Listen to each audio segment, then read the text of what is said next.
me forever on fire. ಹಾಸನದ ಜಮೀನಿನಲ್ಲಿ ಜೈನ ತೀರ್ಥಂಕರ ಕಲಾಕೃತಿಗಳು ಪತ್ತೆಯಾಗಿದ್ದಾವೆ. ಉಳುಮೆ ಮಾಡ್ತಿದ್ದಂತ ವೇಳೆ ರೈತನ ಕಣ್ಣಿಗೆ ಬಿದ್ದಿದ್ದಾವೆ ಈ ಕಲಾಕೃತಿಗಳು. ಅರಕಲಗೂಡು ತಾಲೂಕು ಸುಳಗೂಡು ಸೋಮವಾರ ಗ್ರಾಮದಲ್ಲಿ ಈ ಕಲಾಕೃತಿಗಳು ಪತ್ತೆಯಾಗಿರೋದು.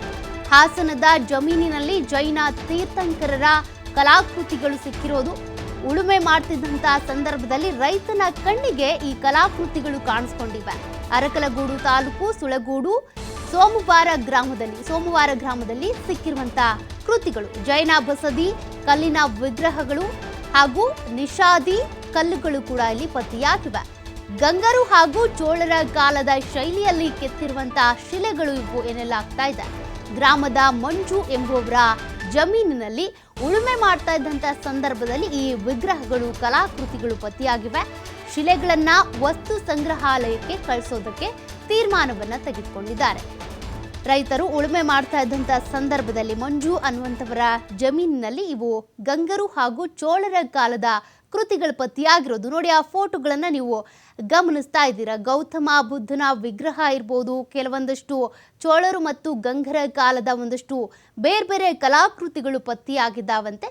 ಅವುಗಳನ್ನ ಈಗ ಶಿಲೆಗಳನ್ನ ಸಂಗ್ರಹ ಮಾಡ್ತಾರಲ್ಲ ವಸ್ತು ಸಂಗ್ರಹಾಲಯ, ಅದಕ್ಕೆ ಕಳುಹಿಸೋದಕ್ಕೆ ಅಂತ ತೀರ್ಮಾನ ಮಾಡಿದ್ದಾರೆ. ಒಂದಷ್ಟು ಸಂತಸದ ವಿಚಾರ.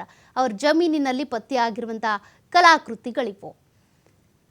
ಗಂಗರು ಚೋಳರ ಕಾಲದಲ್ಲಿ ಕೆತ್ತನೆ ಆಗಿರುವಂತಹ ಕೃತಿಗಳನ್ನ ನೀವು ಗಮನಿಸ್ತಾ ಇದ್ದೀರಾ. ನಾವು ಕೂಡ ಅನೇಕ ಫೋಟೋಗಳಲ್ಲಿ ನೋಡಿರ್ತೇವೆ, ಬಟ್ ನಿಜವಾಗ್ಲೂ ಕೂಡ ವಿಗ್ರಹ ಸಿಕ್ಕಿರೋದು ಒಂದು ರೀತಿಯ ಸಂತಸದ ವಿಚಾರ. ಇವರು ಜಮೀನಿನಲ್ಲಿ ಪತ್ತೆಯಾಗಿದೆ. ಹೀಗಾಗಿ ಇದಕ್ಕೆ ಸಂಬಂಧಪಟ್ಟಂತೆ ಅವರು ಕೂಡ ಮಾಹಿತಿ ಕೊಟ್ಟಿದ್ದಾರೆ. ಈ ಸಂಗ್ರಹಾಲಯಕ್ಕೆ ಅವರು ಈ ವಿಗ್ರಹಗಳನ್ನು ತೆಗೆದುಕೊಂಡು ಹೋಗಿ ವಸ್ತು ಪ್ರದರ್ಶನಕ್ಕೆ ಸಂಗ್ರಹಾಲಯದಲ್ಲಿ ಇಡ್ತಾರೆ. ಆ ಗೌತಮ ಬುದ್ಧನ ವಿಗ್ರಹವನ್ನ ಕೂಡ ನೀವು ಗಮನಿಸ್ತಾ ಇದ್ದೀರಾ. ಮತ್ತೆ ಈ ಆರ್ಚ್ ಕೂಡ ಅಲ್ಲಿ ಪತ್ತೆಯಾಗಿದೆ. ಆ ಫೋಟೋದಲ್ಲಿ ನೀವು ನೋಡ್ತಾ ಇದ್ದೀರಾ, ಈ ದೇವಾಲಯದ ಆರ್ಚ್ ಅದು.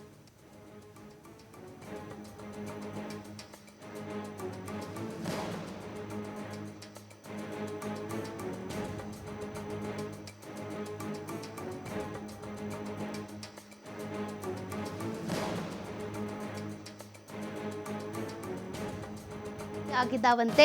ಚೋಳರ ಕಾಲದಲ್ಲಿ ಗಂಗರ ಕಾಲದಲ್ಲಿ ಕೆತ್ತನೆಯಾಗಿದ್ದಂತಹ ವಿಗ್ರಹಗಳಿದು.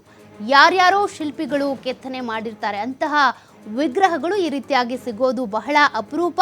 ಈಗ ಹಾಸನದ ಸೋಮವಾರ ಅನ್ನುವಂಥ ಗ್ರಾಮದಲ್ಲಿ ಮಂಜು ಅನ್ನುವಂಥವರ ಜಮೀನಿನಲ್ಲಿ ಈ ರೀತಿ ಉಳುಮೆ ಮಾಡ್ತಾ ಇದ್ದಂಥ ಸಂದರ್ಭದಲ್ಲಿ ಪತ್ತೆಯಾಗಿದೆ. ಆ ಕಪ್ಪು ಮಣ್ಣಿನ ಜಮೀನೇನಿದೆ ಅದರಲ್ಲಿ ಇವೆಲ್ಲ ವಿಗ್ರಹಗಳು ಪತ್ತೆಯಾಗಿದ್ದಾವೆ. ಈಗ ಸಂಗ್ರಹಾಲಯಕ್ಕೆ ಕೊಡೋದಕ್ಕೆ ಕಳಿಸೋದಕ್ಕೆ ತೀರ್ಮಾನ ತೆಗೆದುಕೊಂಡಿದ್ದಾರೆ.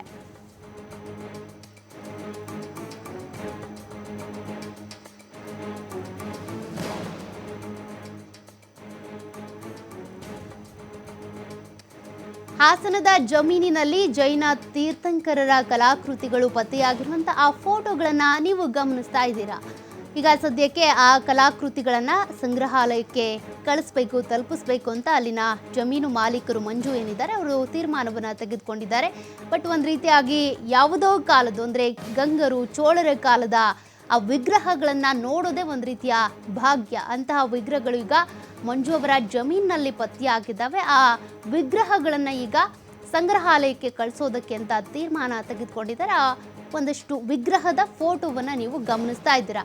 ಒಂದು ದೇವಸ್ಥಾನದ ಅಥವಾ ವಿಗ್ರಹದ ಪ್ರಭಾವಳಿ ಒಂದು ಕಡೆ ಇದೆ, ಮತ್ತೊಂದು ಕಡೆಗೆ ಬುದ್ಧನ ವಿಗ್ರಹವನ್ನು ಕೂಡ ನೀವು ಗಮನಿಸ್ತಾ ಇದ್ದೀರಾ. ಒಂದಷ್ಟು ಜೈನ ತೀರ್ಥಂಕರರ ವಿಗ್ರಹಗಳು ಕೂಡ ಪತ್ತೆಯಾಗಿದ್ದಾವಂತೆ. ಎಷ್ಟು ವಿಗ್ರಹಗಳು ಪತ್ತೆಯಾಗಿದ್ದಾವೆ ಮತ್ತು ಈ ಭೂಮಿಯಲ್ಲಿ ಸಿಕ್ಕಿದ್ದಾದರೂ ಹೇಗೆ ಅನ್ನೋದು ಒಂದಷ್ಟು ಕುತೂಹಲವನ್ನು ಕೆರಳಿಸ್ತಾ ಇದೆ. ಇದಕ್ಕೆ ಸಂಬಂಧಪಟ್ಟಂತೆ ಈಗ ಸಂಗ್ರಹಾಲಯದ ಕಡೆಯಿಂದ ಕೂಡ ಅಧಿಕಾರಿಗಳು ಬರ್ತಾರೆ. ಆ ವಿಗ್ರಹಗಳನ್ನು ತೆಗೆದುಕೊಂಡು ಹೋಗಿ ವಸ್ತು ಪ್ರದರ್ಶನಕ್ಕೆ ಅಂತ ಸಂಗ್ರಹಾಲಯದಲ್ಲಿ ಸಂಗ್ರಹಿಸಿ ಇಡ್ತಾರೆ.